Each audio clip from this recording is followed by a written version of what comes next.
Okay, so there's two kinds of criticism, good criticism and bad criticism. Good criticism can transform your work and is gold, but bad criticism can really cut you off at the knees and take away your confidence in both the work and yourself as a writer. But how can you tell the difference? Well, you're going to have to work that out, but I'll give you some clues. Firstly, don't seek feedback too early. If your idea is fresh, it's not actually ready to share.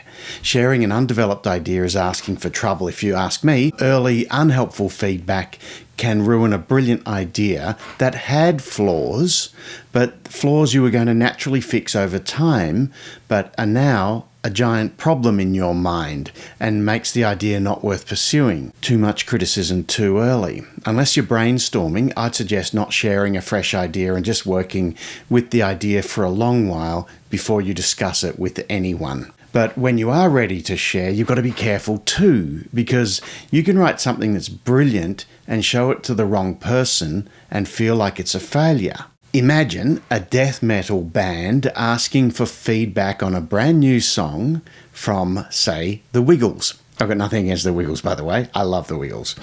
The members of The Wiggles, they might have very wide-ranging musical tastes. I don't know. But chances are they're not really the best people to ask about a death metal song. Chances are the Wiggles are not going to like it just because of the style and the genre, and that makes their feedback really kind of useless. Imagine what they might suggest doing with a death metal song to make it sound like it's to their taste.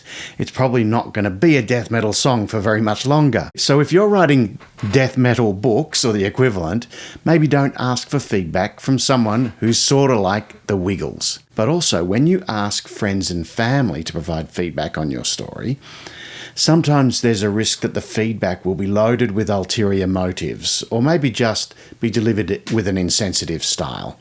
Ulterior motives, this is a little bit paranoid, but bear with me for a minute. Ulterior motives in the feedback might include a friend or family member who wants to appear smarter than you, or maybe they want the story to match their own personal taste. Or maybe they feel like strong negative criticism is the best way to be helpful.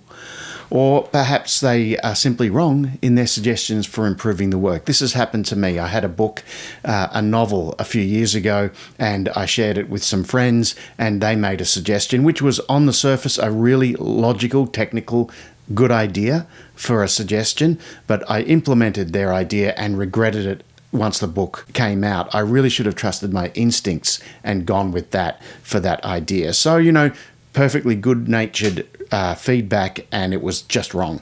This happens. I'm sure I've offered feedback that was wrong many a time. In fact, my son is a songwriter, and I've often offered suggestions to him for his songs and his band, and he's almost never taken my suggestions and always proven to be right.